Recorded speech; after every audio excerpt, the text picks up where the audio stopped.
Thanks for doing this. Okay, we should be live. Let me check all of the statuses here and make sure we actually went live this time. Who knows? Like I lost my background completely. Like, what kind of a world are we living in here? I have no idea what's going on. This is terrible. This is terrible quality. Like, and I can't even see the thing to actually post it. Like, this would not be an e-commerceaholic live stream if we did not have technical glitches from the beginning. And it looks like we're having issues on the stream at the moment. Let's see. Hey, there we are. Look at there. I've got noise and stuff. Guys, I promise, sooner or later, I'm going to have time to put effort into this stream to get that start to actually work without problems. It's Friday. It's been one of those weeks. It's been one of those days. I've got the Adobe Summit next week, and so I'm trying to get everything I need to do next week done today. I apologize again. This would not be an eCommerceaholic live stream without technical glitches. I feel like I'm going to bore you to death if I actually get this launch right someday. But I do have some interesting guests. I have an interesting topic today. Hopefully, we won't have too many technical glitches and we can actually get through this thing. But we want to talk about trying to battle the giant, a David versus Goliath story here. Everybody's favorite enemy, everybody's biggest competitor, Amazon, and how you can leverage automation to try to compete with that juggernaut. I've got some interesting guests today, as I said. Let's switch over there. There we go. Lindsay and Tristan from eBridge Connects. Lindsay and Tristan, welcome to the live stream. If you would, introduce yourselves, tell us your role there at eBridge and kind of what the company does. All right, so I'm an account manager here at eBridge. In short, to keep it very short rather, is we basically automate data exchange between e-commerce websites and additional platforms like CRM systems with ERP and back office accounting systems. That's really it in short. And I'll pass it over to Lindsay. I'm a true Canadian. I'm wearing my Canadian plaid today. Yeah, we're just eBridge. There's 70 of us, and we're just outside of Toronto. And I'm also an avid online shopper. So at times I order from Amazon, and then more often lately, I've been ordering from stores like I won't name any, but a lot of stores that are probably hosted by Magento or its competitors. So I'm in marketing. I should mention that also. I had no idea y'all were Canadian. We may have to cancel this live stream early. I'm sorry. I didn't know. We really need to vet our guests a little harder around here, I think. Again, if you guys have questions, if you want to chime in, if you want to talk about data automation, I've got you the right guest. So post your questions in the chat. We're only live streaming. I think we may be on Periscope, but we are definitely on YouTube today. So get over there. Post comments in the chat. Let me know if you have any questions, and we will get to those. So I wanted to kind of set this up a little bit, right? They're pointing at me over here with my drink fixing. They're drinking beer. They're going old school. Here, I'll post it over there so everybody can see. Everybody can see your. What kind of beer is that? What is that? That looks like grape juice. What are we doing? Canadian beer, Mill Street organic beer. We had to do a plug for our neighbors down the road. It's a Toronto beer. Okay. We're not sponsored by Mill Street Organic, but it's delicious. So do they make good beer in Toronto? Oh yeah. Yeah. Well, I guess better question: if they made bad beer in Toronto, would you know because you're just drinking the beer in Toronto? I've had American beer. I think it's comparative. I think not to create a big competition here, but I think I put ours slightly ahead. Okay, all right. As long as it's good, it doesn't matter. This is not a competition. All beer is drank equally. We are an equal opportunity alcohol consumer. So let's get into my questions. Again, we'll start with my questions, and then if the audience has anything they want to know, then we'll kind of dive into those as we go, right? But thanks to Amazon, customer experiences are just increasingly stringent, I guess. You know, what customers expect from a merchant is getting more and more difficult for those merchants to provide, and it's making it harder for smaller merchants to compete.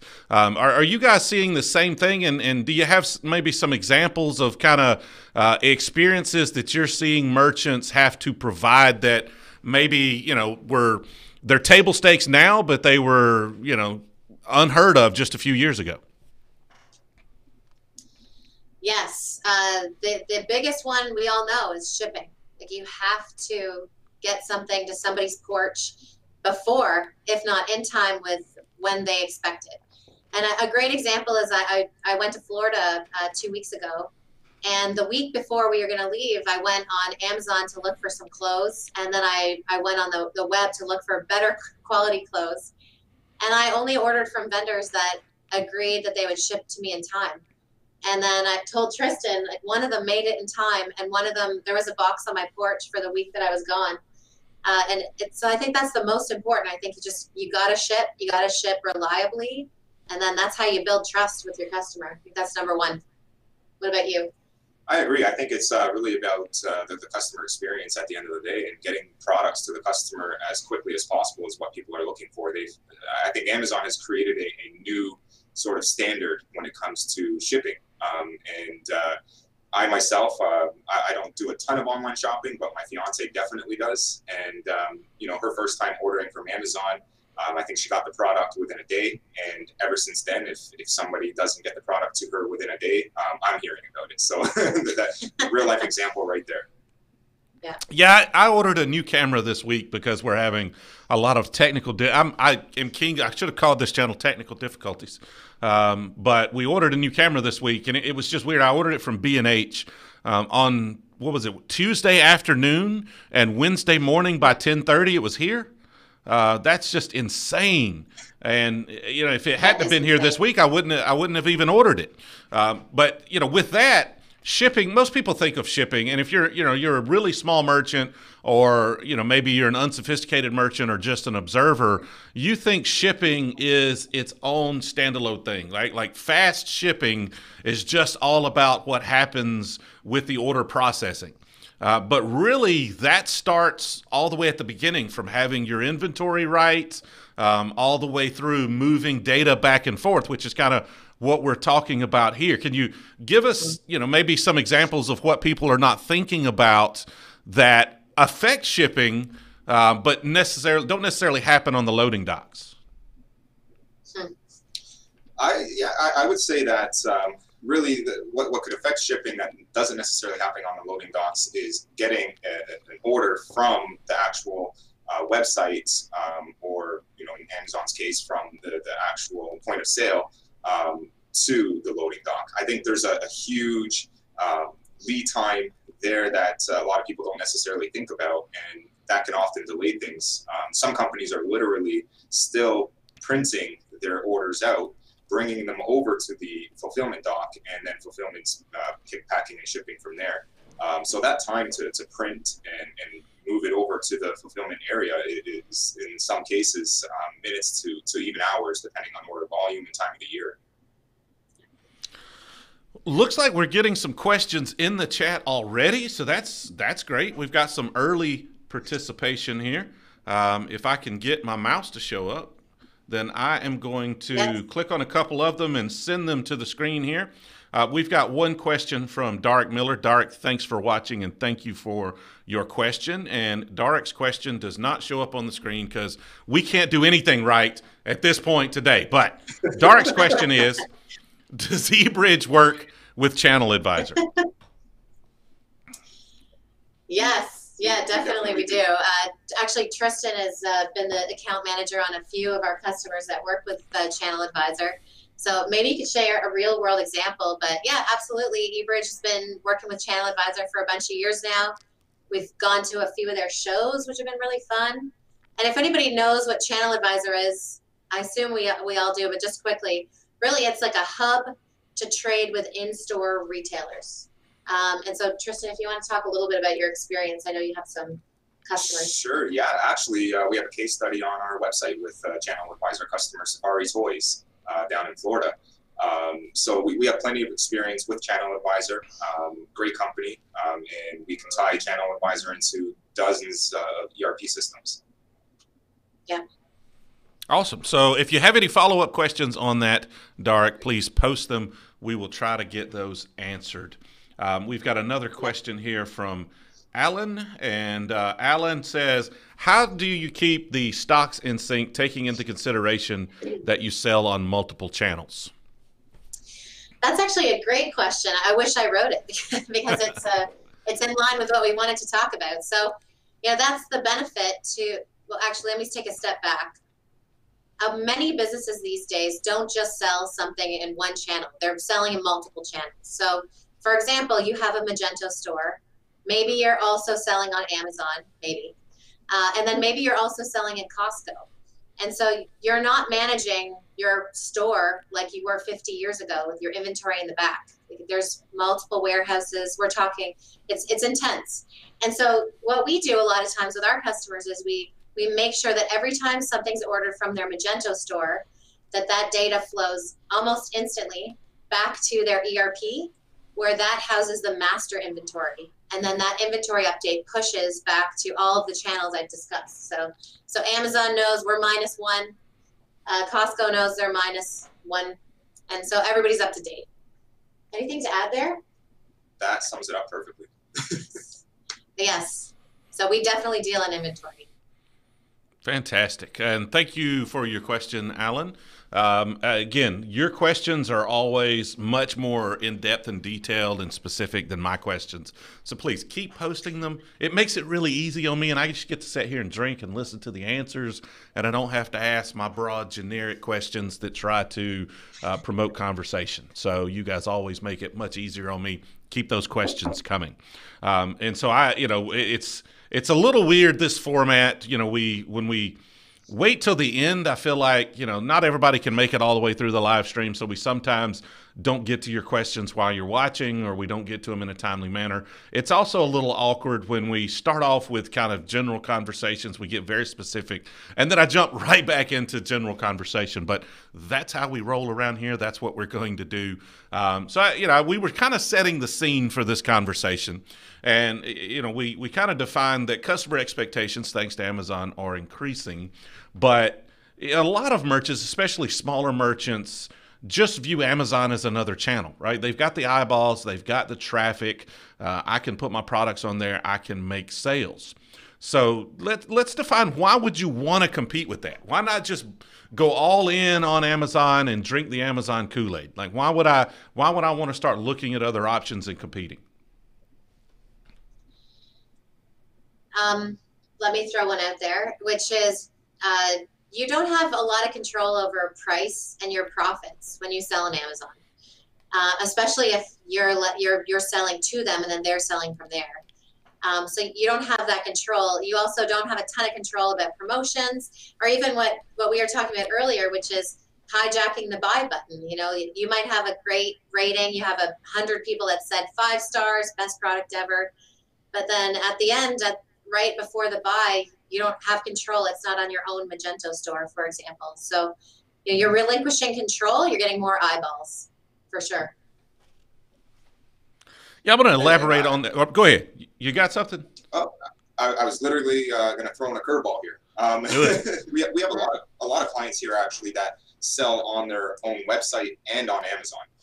So in a sense, they're almost competing with themselves, especially when it comes to Amazon FBA, where that's fulfilled by Amazon, where they maybe once every few months or once a month ship a load of stock to Amazon to sell. If you can't keep up with those standards, you're kind of competing with yourself. If a customer goes to Amazon, they purchase your product, and they get that product within a day. And then later on, in turn, go to your website, purchase the same product or something else on your website, and it takes 3-4 days to ship. They're going to go back to Amazon. They're going to go back to that place where they're exposed to dozens of other vendors, your competition. So I think the goal is to really have them keep coming back to your website as much as you possibly can. Obviously, it would be cheaper to sell on your Magento website than it would be to sell on Amazon. And at the same time, you're not having to worry about them being exposed to your competition as well. So I think it's a funny position to be in, to be, in a sense, competing with yourself if you sell on Amazon and on your own Magento site. Yeah, I want to elaborate on that just a little bit. You know, as a child of the 80s, not to kind of break out my very limited rap knowledge, but in the words of the immortal Too Short, you should be getting it while the getting's good, right? While that channel's there, while there are sales to be had, take them, have a good time. Just know that that profit you're putting in your pocket, Amazon wants to put in its pocket. And so sooner or later, if it's not coming for your segment yet, it will. And it'll start promoting its own products, and it will start trying to funnel those sales away from people selling on the platform. And the problem is the person who controls the relationship with your customers is the person who owns your business. And if Amazon is the only person that controls that relationship, then Amazon ultimately controls how successful you can be. And so you want to take control of that. You want to do it through multiple channels, especially your own, and make sure you're filtering those customers into a relationship that is managed by you, really what it boils down to. Amazon, their strength is in their automation, the vast amounts of data. As a small merchant, you're never going to have the amount of data or the level of automation that Amazon has. It's just not feasible. However, how does a small merchant get started? Like, how do they start leveraging their own data and creating their own advantages? I would say, automate where you can. Amazon, from what I read recently, they deployed a lean process, which is a manufacturing process that carried over from Toyota to basically get things off the assembly line quicker. So they've sort of implemented that into their company. So as a small business, that might not be as simple to do. But if you can automate the exchange of data between Amazon, or between your Magento website rather, and your ERP system, you're removing a huge bit of lead time there to be able to get products out of the door quicker. So yeah, I guess I took a note here and I said, why would you automate? And it's one, to make sure that your customer has that awesome experience that they need, or they're going to leave. Two, to just reduce any friction that you have. So make sure your customer can get their item quickly.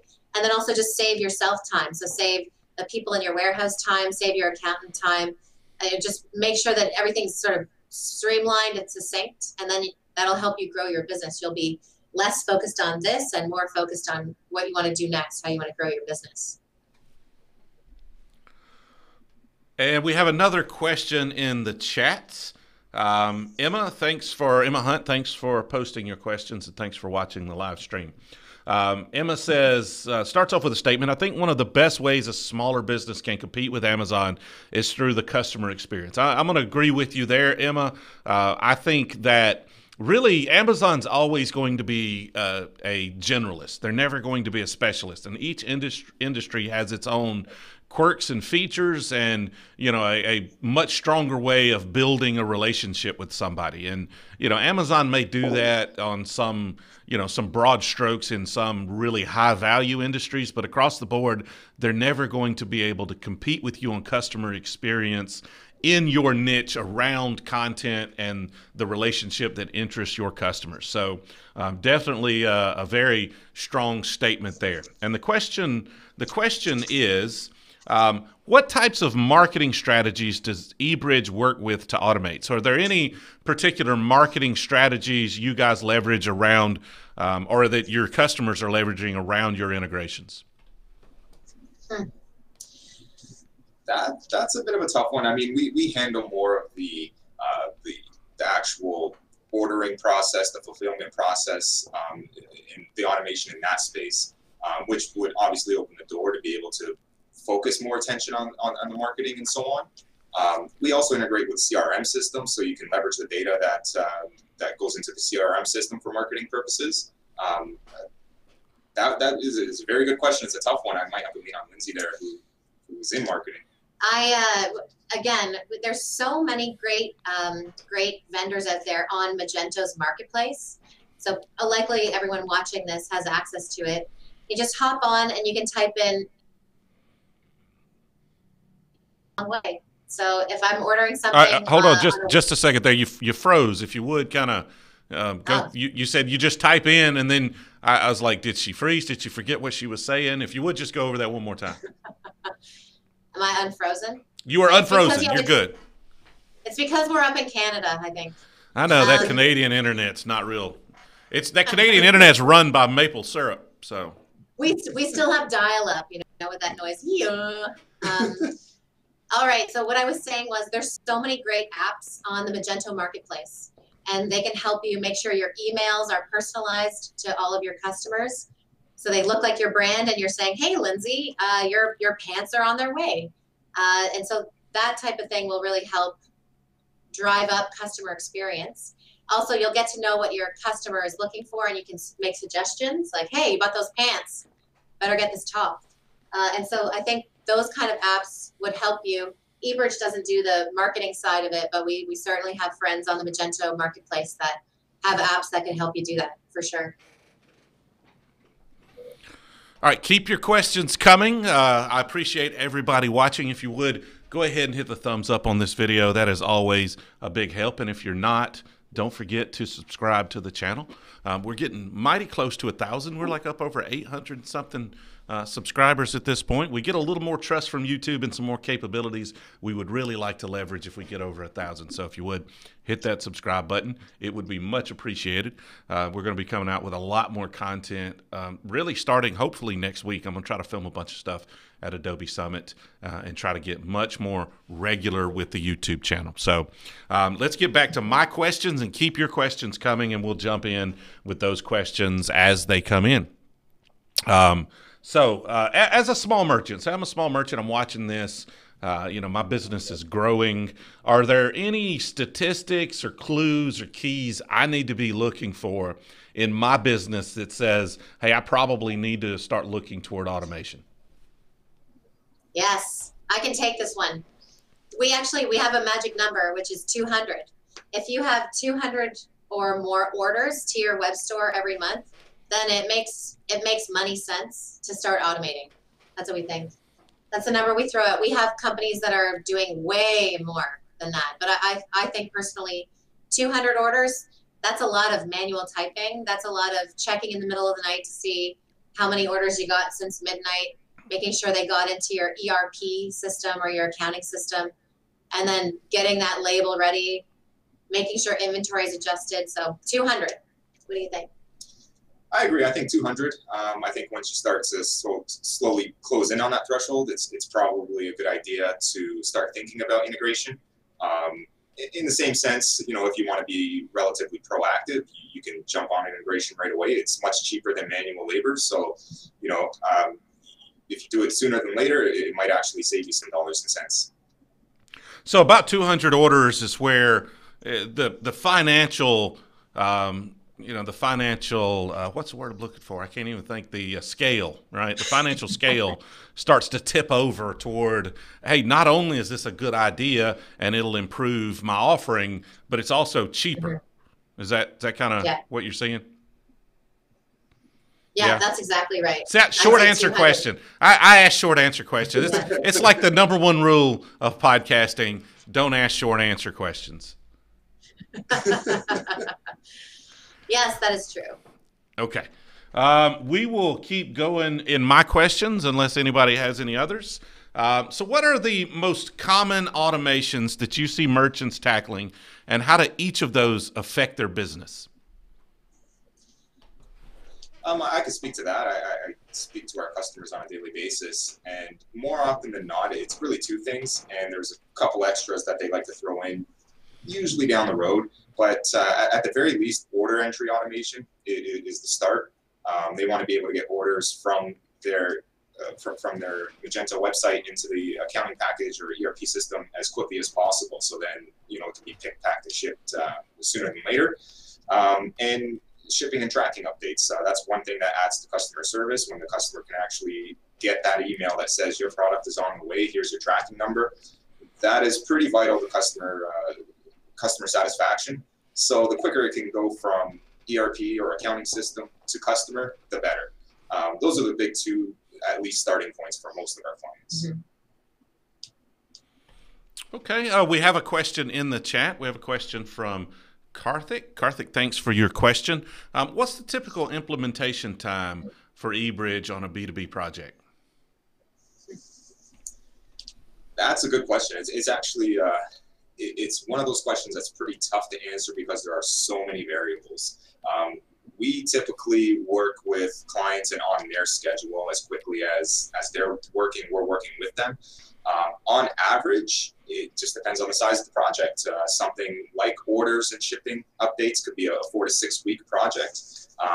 But sometimes there are variables in there that take it from a 4 to 6 week project that speed it up. We've seen projects go in less than a month and in and out the door.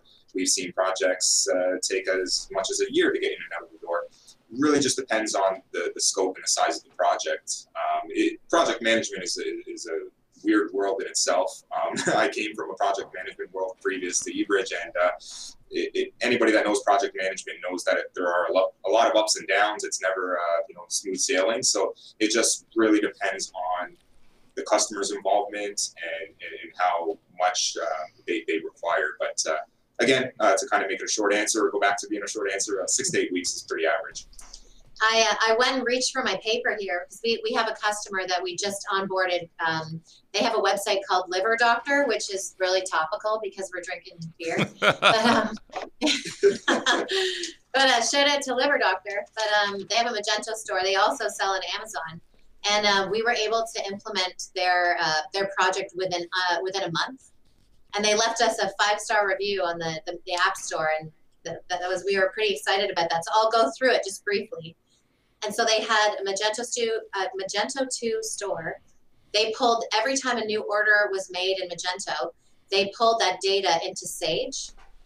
And then they also created a new customer in Sage. So a new customer instance in their accounting package. And then in Amazon, every time a new Amazon order was placed, it also flowed to Sage. And so that was sort of 3 workflows, we call it here at eBridge, and 2 systems and an ERP, and we did it in under a month. And there are reasons why, and I have 7 reasons why that integration was so successful.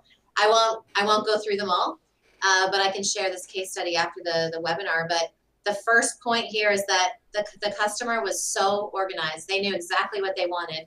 They knew their data. They knew where it needed to go. They knew their Magento store, Amazon. They knew their ERP. And so the stars were aligned. It was nice and easy for us. And they were working with systems that we do all the time. So we're a certified Magento partner. So it was nice and easy. And then the only other point I'll make is that our teams talked all the time. So our implementation manager, his name is Lewis. He actually talked to their side all the time. They made sure they didn't waste any time. And then they were doing lots of testing back and forth, and then the site went live on time. So collaboration is the answer. It's all about making all of the wheels turn smoothly, right? That's right. Everybody working together. We've got a comment in the chat here, Chris. Chris, thanks for watching.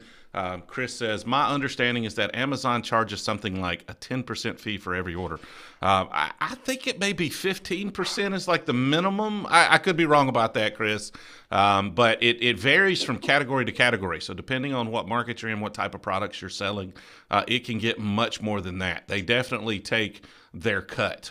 It's one of those for merchants.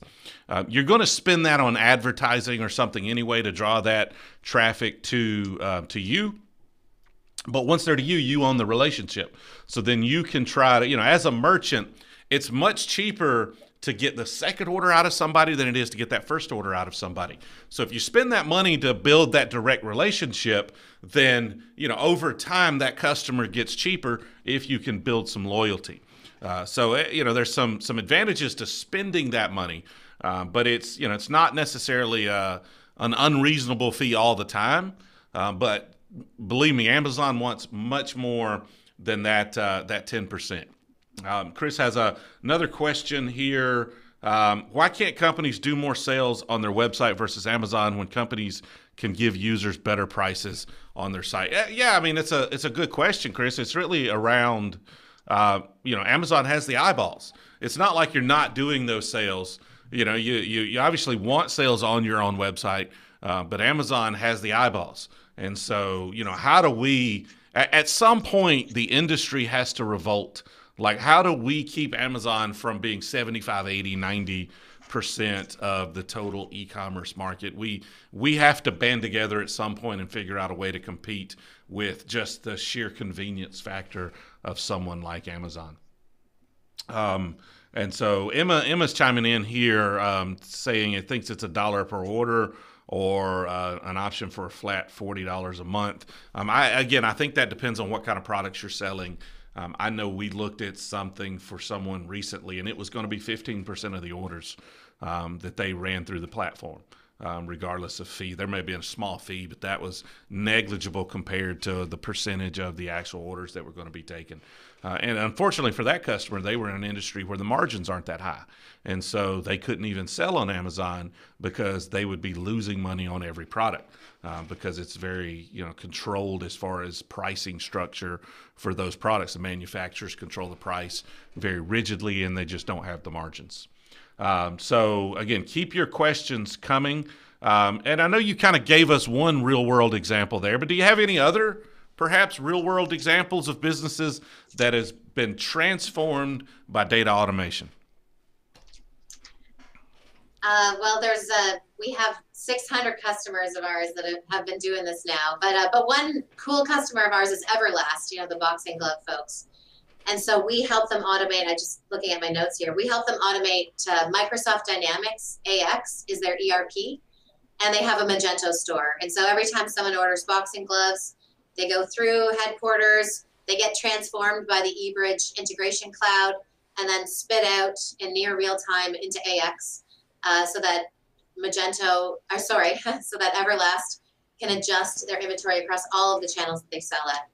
So they definitely are a great customer of ours, and their quote is awesome. And they said the reason that they picked us was that if any business that goes through the process of getting an order from an online website, invoicing it, and then shipping it, knows that that is a lot of work. And so you have to find a solution. And if you're Everlast, you're not getting 200 orders a month. You're getting 200 orders a day, so more than that. So, the answer is you just have to do it. So that's an interesting example. We have a bunch of other customers doing it too. A lot that are selling in-store and on a Magento site, for example. So they're reaching into all the buckets they can to get all of the eyeballs possible in order to compete with Amazon. All right, so we've got another question in the chat here. Emma, thank you for your question. Let me see if I can get to it here.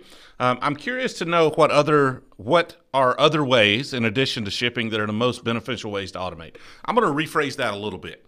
What data are you typically automating for merchants? Like, let's go through all of the automations you guys see on a day-to-day basis, and maybe even some examples of one-off, or maybe you don't even do one-off, right? Like, give us an example of what your integrations look like typically. Yeah, more often than not, it's the transactional data. But we also help customers get products up to their Magento websites. So we call it ProDat internally. But essentially, that's taking the product data out of the accounting system. Pretty much everything other than images. There are ways of getting images automated up to the website as well. It's a little more complicated, but we essentially take products and push them up to the website. All of the text-based data, at the very least, and then we can do pricing updates. So if you enter a sales price in your accounting system, we'll take the sales price and move it up to the website and streamline that side of the business as well. Which helps get products to the website much faster. So I want to ask you a few questions about customization, right? Say we do a lot of automotive e-commerce. Say we're working with somebody and we want to integrate from a PIM system over to Magento. And but you've got all of this fitment data that goes with it, right? It's not just automotive products. It is your make model stuff. It is a lot of custom fields that go with it. When I approach you guys with that kind of integration, how does that conversation go, and is that something you can handle? Yeah, that's a good question. In most cases, we can handle it. We have an in-house development team. They're, a couple steps from where we are right now, and they can work with custom fields that you might have in Magento, custom fields you might have in the accounting and ERP system, and there are some PIM systems that we actually connect to as well. So, our CEO has the mindset that anything is possible in the development world. So we take that approach, and we review pretty much any request that we get to make sure it's feasible. And if it is, we'll go for it with you. Okay. Now, typically with an integration you support off the shelf, that's going to be just a rack rate, right? It's going to be a monthly rate. It may be based on tiers or how much data I'm transacting. How does it work on customizations like that? What's your pricing structure? So we typically tackle those on a case-by-case basis. Every accounting system, every ERP might be relatively similar, but every customer uses it differently. So we typically scope, sometimes over a span of a couple calls to really get as much detail as we possibly can, and work with the client on those customizations to find a price that's suitable to them, that makes sense. Is it going to be like a upfront fee to build the customizations, or is it going to be baked into the monthly fee for the automation service? We have a few products that we consider here core products, core ERP systems, core e-commerce systems that we will do on a monthly pricing model. But in most cases, we would charge an upfront setup fee and implementation fee to get them up and running, which would include the development of anything custom, and then an ongoing monthly or annual fee. Okay. Again, keep your questions coming. If you happen to be new around here, hit that subscribe button. Give me a thumbs up on this video if you're enjoying this content. If you're not enjoying this content, then give me a thumbs down. I don't care, whatever floats your boat. It's fine. It's all good, right? It's all good. We're just here on a Friday afternoon having a good time. I've only got one question left, so I'm going to just degrade this whole conversation down into talking about NCAA brackets if you people don't post more questions in the chat. Okay? That's where we're going to go with this for the remainder of our time. We've got about 20 minutes left here on this live stream, unless you post a whole bunch of questions, and then we may go a little bit longer, but it doesn't look like we have a ton of danger of that at this point. Well, I say I have one more question. I've already asked that question. I just didn't mark it as asked. So we're already done. I'm already out. I thought I had a buffer here. I thought I had one more question. Let me check the chat. I think we may have. Okay. Frank D. Frank, thanks for watching. Thank you for your question. Frank says, does eBridge have an accessible API that can be called, and how do we integrate a home-built web cart into your cloud service? So say we got something brand new. We built this site ourselves, and we want to leverage your integration services. You got APIs? Like, how does that work? Yeah, that's actually an awesome question, and we actually do. So we have a lot of clients that will, in some cases, begin the relationship with eBridge in that way. They'll write to our API for their homegrown system. Yeah, we have a lot of that. And I mean, we joke, but we've been around for 26 years now, eBridge. And so, we didn't start in e-commerce because e-commerce wasn't around. So, it started from somebody reaching out to us saying, hey, I've got this cart. It's called Magento. And then we built it. So we're a changing beast over here at eBridge, and we're ready to look at new carts. We're ready for you to write to our API, and the sky's the limit, really. So how does that work? Let's unpack that a little bit. I want to know more about how a custom integration would work. You guys have APIs. Would we use those APIs to push data to you? Like, how does an integration work with your API? Say I wrote a custom cart, and I want to integrate that with an ERP you support off the shelf. So how would I leverage your APIs to actually make that integration happen? Yeah, so our system is actually pretty unique in the sense that it's decoupled. It sits in the middle of two systems. So if we have an accounting system that we've already written to and an e-commerce system that we have never written to, essentially we can interface with the accounting system for pushing and pulling data in and out of the accounting system. And if it's an e-commerce system or even a CRM system that we've never seen before, and you want to write to our API, you can write to our API to push and pull the data on the other side. So we essentially just sit in the middle as a hub and push the data in both directions. So whatever side you're sitting on, you can communicate via API, and we can interface with the other side. Mm-hmm. Interesting. We'll talk more about that when we're not on the live stream. I'm definitely interested in learning a little more technically about how that works. All right, we've got another question here from Jim. Jim, thanks for watching, and thank you for your question. Jim's question is, what's the base cost? Like, where does it start? It varies. So the ongoing annual fee typically starts at $199 a month, depending on the systems you're looking at. And then there's an implementation fee, typically in the range of $1,500 and up, depending on what you're looking to implement. That's usually baseline. We do have a DIY product online that we're expanding, so keep an eye out for that. But most of our projects do require some implementation on our part, so it's always better to reach out to us to see what we got for you. Now you've opened up a can of worms. A DIY product.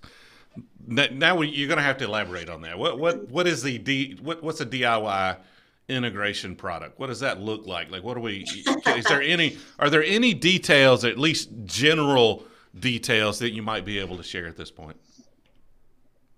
So I'll just talk about it quickly. You correct me too, but basically, most customers that come to us with an integration need, their business is a snowflake. And so their Sage is set up in a way where there's fields that a different company doesn't have, or they process business in this way, or they have these promo codes we've never seen before. So in that way, it's almost as if every integration we do is got a bit of customization. But that aside, we have this DIY app right now that pulls a specific number of fields from an e-commerce cart, and it pushes those fields for an order into Sage 50, which is a low-end but great functionality ERP. It's called Sage 50. And so that we're calling the DIY, and out of the box, it's pretty ready to go. But as I say, all customers are snowflakes, and so we end up doing some tweaking, and so we're experimenting with that idea. Oh, it sounds very interesting. Again, we'll talk about that a little more. Emma Hunt asked a question here in the chat. Emma's question is, what do you think will help companies compete in the future? That's a tough. Emma's going to go straight for the jugular on that one. The future, especially when it comes to Amazon, is going to be very difficult to predict. I'm hoping they're distracted with groceries too much to worry about all of the industries, but I'm afraid they're too big to be distracted by anything. They have almost unlimited resources, at least in comparison to anybody else that might try to compete with them. I'm going to give my opinion, and then I'll let the eBridge team there share theirs. But I think now, not in the future, but now, the only way you compete is by building a relationship. Amazon will never be the expert in what you're selling as much as you are. So start creating content. You gotta start pushing content. You have to start trying to build a relationship with your customers. You have to make sure you have a solid enterprise-grade e-commerce experience, even on the low end. If you're going to start building that relationship, you have to have at least a little bit of automation. You have to make sure you're shipping products pretty quickly. You don't have to do like B&H did with my camera and get it to me next morning if I ordered in the afternoon. But you have to clearly set expectations, and you have to meet those. Let the customer know when that product's going to be there, and then make sure it's there by that time, even if it takes a little longer, right? Because if they order and they don't get any information, they're expecting it to be here soon. So it's about building that relationship, setting expectations, meeting those expectations regardless of what it is. And how stringent those are really depends on what your market is. If you're selling camera gear or electronics, you better get it to me quick because all the big competitors are doing it. But if you're in a little more of a craft industry, then I think you've got a lot more leeway to really kind of set those expectations and meet those. Anything you guys want to add to that? I totally agree. I think that was an amazing answer. And I think really just, getting things out the door quickly just to kind of add to it is one thing. And I think I read, several times actually, some surveys have pointed out that customers will pay more for a better experience, for better customer service. So exactly your point, getting that product to the customer quickly is a way of creating that better customer experience for the consumer, and in turn they will come back to you even if they have to pay a little bit more, rather than going somewhere else paying less but not getting that experience.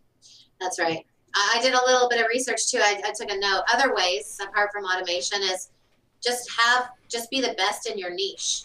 So if you have something, flaunt it, and then rock shipping. Subscription service. Talk about maybe subscriptions. So for Christmas, I gave my husband an advent calendar, and every day is a new pair of socks. That's a genius idea from this sock company. Like, how smart is that? And so, try new stuff, and then boast your customer experience, like flaunt it again, and build that fan base. And then a cool article I read was just talking about how they're going to be starting to use AI in the e-commerce space. And Forbes released an article on the 15th of March. You can go check it out. It's called AI Decision Automation. And I think some of that technology will start trickling down to the people that are supporting the Magento marketplace. And you'll be able to, figure out a way to not just look at analytics and see the data of your customers' orders, but maybe make decisions and act based on those analytics. And so you can, pick the fastest shipping sequence, or you can, just, shave off some time and create a better experience with AI. So I know I went right into robots, but it feels like that's going to happen to us, TJ. The answer in the future to compete is robots. So there you go. We're all screwed. I don't know. So we've been going for 46 and a half minutes here, so keep your questions coming. I'm pretty much through mine at this point. Like I said, you don't want this to degrade into an NCAA tournament discussion, seeing how we're in the throes of March Madness. I don't want it to degrade down to that because I'm an Auburn grad. I picked Auburn to win my bracket. I didn't really think they would win, but I was like, we might get a Sweet 16, a Final Four run. I'm going to be hopeful. I'm going to pick them. They almost got beat in the first round because they're exhausted. They played like 5 games in 6 days. I don't want to talk about that. It was a very stressful day yesterday trying to watch some basketball. Do y'all even watch NCAA basketball in Canada? No, we do. We have some crazy fans that care. And apparently there was a BC college or university that was competing a couple of years ago. Don't test my facts, but I heard this on the radio this morning on the way into work. I know Duke was up here not long ago showing off Zion Williamson and RJ Barrett. They actually played in Toronto. Nice. So do y'all have an eBridge bracket? Unfortunately not. I watch basketball myself, but unfortunately not NCAA as much as I probably should. I have a few friends that went and played down in the NCAA. But I'm more of an NBA guy. Well, so I'm in Alabama. We don't have professional sports in Alabama, so we really get serious about our college athletics. I don't watch a ton of basketball, but Auburn's good this year, so I'm kind of interested in that. I feel bad because I win this office bracket. I put up $100 bounty. Winner gets $100, and I win this office bracket more times than I don't. So I felt bad, and I chose Auburn because I feel like they'll do pretty well, right? It's the hometown team, but I won't win because they won't win at all, and somebody else will win the $100. So I'm going to be really excited and feel really bad if Auburn goes all the way and helps me win my bracket. It's just going to be a weird situation around the office. Like I'm tainting, like I've rigged this game somehow, right? But I don't think we have any big basketball fans here at Jamerson. They are all like, that's the ball that bounces, right? So they're not. Nobody takes it too terribly seriously. I think Kansas is next in line with them, which would be a tough game for them for sure. Kansas is not. I mean, I think Kansas plays today, right? Or did they already win? I've been busy all day. I'm not really sure, but that was the theory, is that we would play Kansas next. Kansas is not its traditional powerhouse team not as good as it has been in the past, but it's still a blue blood team. Like that's still high pedigree, big time, big boy basketball. And so it's going to be tough. I think Auburn will beat them, no problem. I think they'll beat them pretty good if they're rested. If Auburn comes out tired, they ran out of gas in the I won't say the fourth quarter, they don't do quarters, but that final half of the second half, they just completely ran out of gas because they, had to play 4 games in the SEC tournament that ended on Sunday and turn around and play a 5th game on Tuesday. Thursday. Anyway, the SEC tournament ended, and then they had like a couple of games Sunday, and then they had to play again on Thursday. That's what it was. So they played 5 games in 8 days or something like that. They were just tired. I believe we have another legitimate question trying to keep us on track, ruin all of the fun here. Thank you for your questions, guys. It's much better when you ask questions. All right, so what have we got here? Emma has, do you have an average amount of time that is saved with your customers once they fully automate their fulfillment process? So, and not necessarily fulfillment, but moving order data into an ERP system, like any of those integrations that you guys do. You mentioned that 200 orders a day. So if you're doing 200 orders a day, I'm assuming we're talking about moving orders over into some sort of order management solution. So with that solution alone, if you're doing 200 orders a day, what kind of time savings can you expect to see? Yeah, I think Lindsay will probably be able to speak to it, but not that long ago, actually, we broke it down and kind of went up against what a manual order process looks like versus automation. So I don't know if Lindsay can speak to that. So I can talk about it. I have it here, but an order, when it comes in from your Magento store, to take the data, so your name, TJ, what'd you order, how much money was it, where are you located, payment method, that sort of thing. That information needs to be put into your ERP or accounting system. So like Sage 100 or NetSuite, for example. And so that process takes 5 minutes. Even if you have the fastest typer, you got some good copy paste technology, it takes about 5 minutes. And then it takes about 5 minutes to pick, pack, and ship, I'd say, or pick, pack at least. And then another 5 minutes to update inventory. And again, I'm talking about one order. I'm not talking about all your orders from the day. This is one. And then you need to send an email to your customer with the shipping information, that tracking information. And you probably pull that from your ERP and push that back to Magento. And then shipment. So I think I covered 15 minutes about. Yeah, give or take. Give or take. And so that's for one order. But say you had 10 overnight. And so that 10th person that ordered it, they're waiting all those minutes from when you're doing those 15-minute updates for all your other 9 customers. And so if you had 20 orders, that's like 5 hours. I don't know. I've had a beer now, but so you can contemplate that if you're doing automation, you're stripping a bunch of 5 minutes away from your day. So order into ERP, gone, 0 minutes. Order update and inventory update, 0 minutes. You still have somebody on the floor like, all right, what am I packing in this box? You still have that. But maybe you can make them a robot. And so then you could go 0 for that too. Yeah, I just looked at my B&H photo app order from, they say you just forgetting where, it's been a while. I'm rusty. It's been a while since we've live streamed regularly, but I looked at my B&H order and it took them an hour and 10 minutes from the time that my order was placed to that order actually had a tracking number and was marked as shipped and was handed over to whatever carrier. I think it may have been UPS, FedEx, somebody like that. They had it shipped to. So, and that's not just, hey, it's marked. It, like literally I could pull up the tracking information and see when it was expected to be here and those kinds of things. So, the expectations are very high, even though that's probably too high, right? Like you don't have to meet that.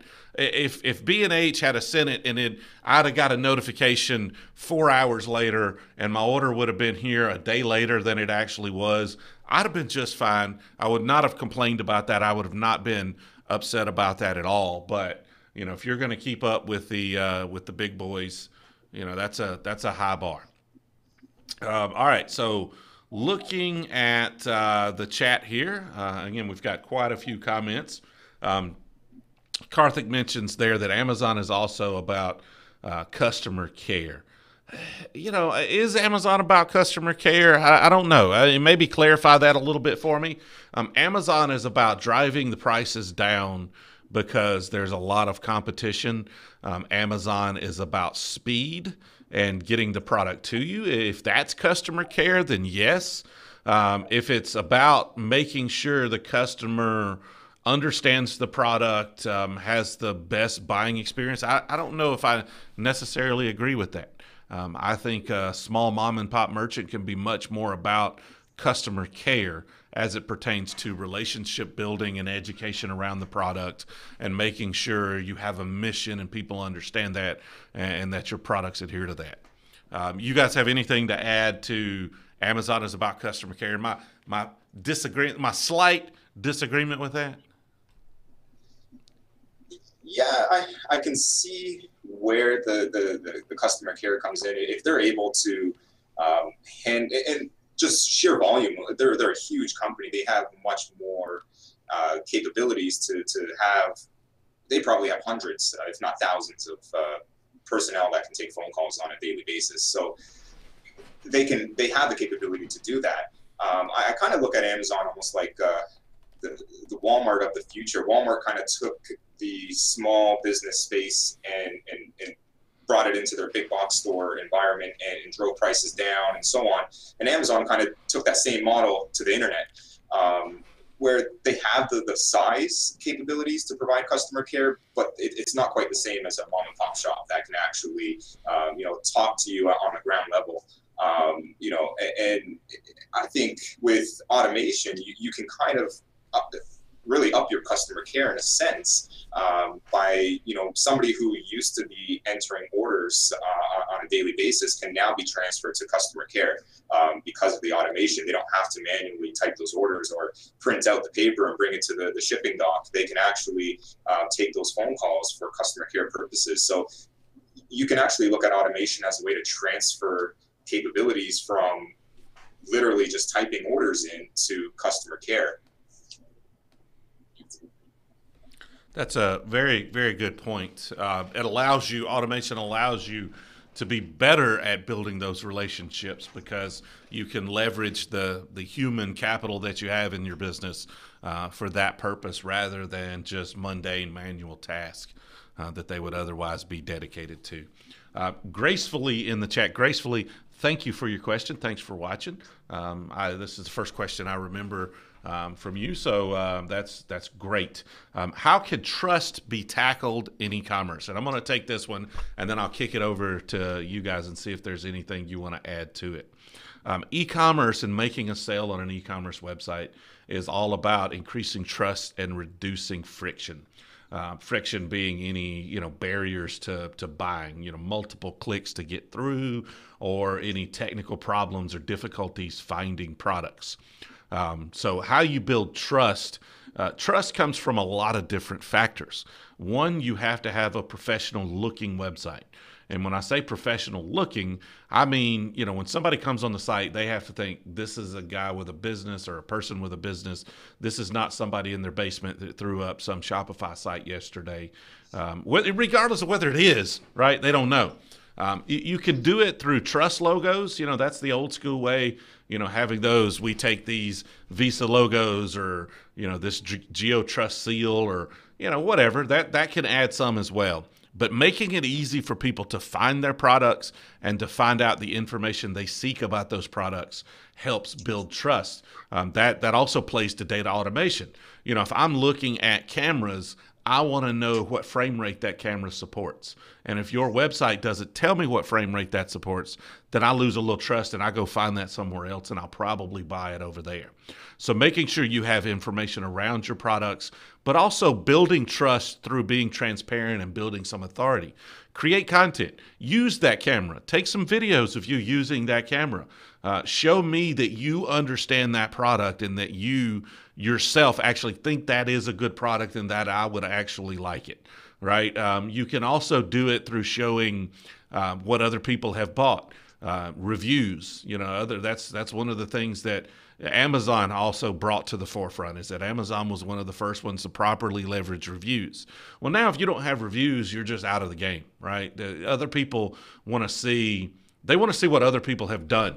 Did they buy this? Did they like it? Did they not like it? Did it meet their expectations? Especially if I've never seen the product. If I'm buying a Panasonic camera, well, I kind of know what to expect. I can go to Panasonic's website. I can see some of that, although it's still good to have it because you don't want me going to, like someone, I think Emma said in the chat, if you click off to somebody else's website, well, that's a lost opportunity. They may come back, they may not. Chances are they're not going to come back. So having that information is a good thing. But you also, especially if it's not a known brand, like I buy a lot of Anchor products. But when I was, that's because I'm familiar with the brand. They make a great product, a lot of the little chargers and things like that. But when I was first trying to buy Anchor, I relied heavily on the reviews. I went and did some research. I looked at reviews, like what are other people saying? Is this going to be garbage? I'll give you an example. I am trying to have some whiskey glasses printed for Imagine with the eCommerceaholic logo on them. We're going to be giving away some on the channel, so if you watch regularly, we'll give some away. I went to China, I went on Alibaba, I found somebody, we made the deal. This is what I thought I was getting. This is the sample they sent me, right? And so on the internet, it's very hard. Like in pictures, this looks exactly the same, but it's actually half the size, right? Like this is almost a shot glass compared to that. And so, building that trust and making sure people understand what they're getting and that product is a quality product and seeing other people's experiences goes a long way. So having a clean site, it is better to have a simple, clean site than it is to have an elaborate, complicated site. Make it easy for people to find products. Focus on your product search. Use something like Nextopia or somebody like that has a great product search, and then just make it super easy for them to buy. That's how you build trust and a ton of content. You guys have any? I know I rambled for quite a while there. You have anything to add to that? I totally agree. I'm always one for analogies. I like to use the three-legged stool analogy. So, I mean, what I think customers are looking for is something of quality, which you had mentioned. They receive the product in a timely fashion, and they also receive something that, has good backing behind it, almost like a three-legged stool. And if you take one of those out, then it's hard to build trust. If they don't get it in a timely fashion, that stool is going to fall. If you consider the three-legged stool analogy, if they get a bad quality product, there goes one leg and the stool is going to fall. So, I like to kind of look at using the three-legged stool analogy for many areas of business, including this. And if you can kind of put, a title or a sort of a customer need to a leg on that stool, try removing one of them, and the stool is going to fall. So I totally agree with the quality. I also think timely shipping and good customer service, which in turn brings in good reviews. Mm-hmm. Mm-hmm. Yeah, trust is so important. I mean, I think people trust humans, and so if you can make your business look like a human, it's got a real story, then I'm more apt to buy from you. And then if you provide what you said you provide on time, then I trust you now, and I'll order again. And you got to keep doing that every time, though. But yeah, I think that human element is key, and that's one of the things about eBridge too is that we are joking, but there's 70 of us here in this office today, and we're it's really nice. It's rare in a company like ours where we support so many e-commerce customers where we're all in the same office, our development team, and I think our customers trust us because they know we're real people on this side of the fence, and I could walk over to someone's desk over there and say, hey, this guy needs help or whatever it is. So that human element today is more important than ever, I think. Absolutely. And we've got a couple of questions in the chat here. We're going to handle those questions, and then we're going to call it a day. I've got a lot to do. Again, I'm going to be in Vegas next week, so there'll be no live stream next week, but we're going to try to get these fired up regularly here in the coming weeks. So the last couple of questions here, Callie mentions in the chat, does eBridge also help out with the automation of transactional cart reminder email communications. And I think, Kelly, that's really the job of an email marketing automation software, not necessarily a data automation software. But I'll throw the question over to the eBridge team here. What do you think about that? Yeah, I agree. So we don't typically handle that. But like you had mentioned, TJ, it's usually an email marketing automation tool that can often be plugged into websites like Magento websites. Yes, check the Magento marketplace. I'm sure there's an app that you can check out. Yeah, check out Springbot, check out .mailer, a couple of our favorites. There's a lot of them in there. I'm sorry if I did not mention yours and you happen to be watching. There are a lot of great options out there. All right, Ahmed Adley. This is a little off topic, but this is a very interesting conversation, very interesting topic. So I'm gonna jump in and try to answer this one, even though it's a little off topic for this live stream, as a few of these have been. But what's the best storefront client for headless Magento? Ahmed, that's a little in flux right now, honestly. I don't know if there's a clear answer. There may be a what's best for you, but not necessarily a what's best. As an agency that is doing some headless Magento, some PWA stuff, we are kind of wrestling with that conversation now. And I'll outline kind of how I see it from a business perspective.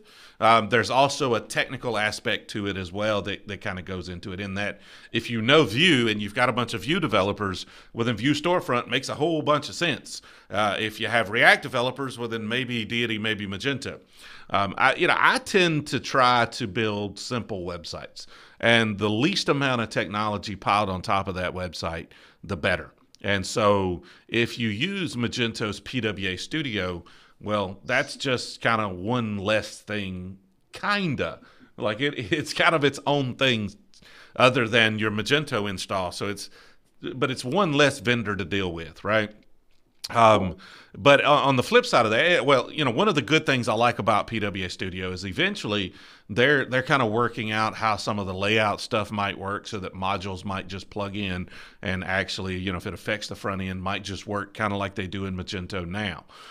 So hopefully as we go, the fact that Magento is really focused on Magento functionality with their PWA Studio, my expectations is that long term, that's going to be the easiest to maintain and update and add new features to as Magento rolls out new features. And I'm expecting the pace of new features to increase with Adobe and the investment they've made into the platform with additional development resources. So my money's on that horse. However, there's also some benefit in some of the others, whether it be Deity or Vue Storefront. Again, if you're picking one of those, then pick one that you're familiar with the technology stack. But the fact that you can plug those into multiple carts if you need to change later, you want to change from Magento to another platform. Well, they eventually probably will support that platform, and you might be able to make that transition a lot more smoothly. Not to mention that it just supports other platforms. So if you're not on Magento, PWA Studio is probably always going to be kind of geared toward Magento. And strategically, there may be some benefit, like I mentioned, with being able to swap platforms. There are probably other benefits that I'm not thinking of from having something that is completely independent. I think there's an unintended side effect there that I like, in that maybe it forces merchants to be a little more selective about what functionality they're putting into their website. And so they don't pile on crap just because it's there and they have it, because they might have to write it. So it's like, well, we'll leave that off, right? We're going to leave the compare off that nobody uses anyway on your website, because it's not a real effective compare tool, because that PWA platform may not have it.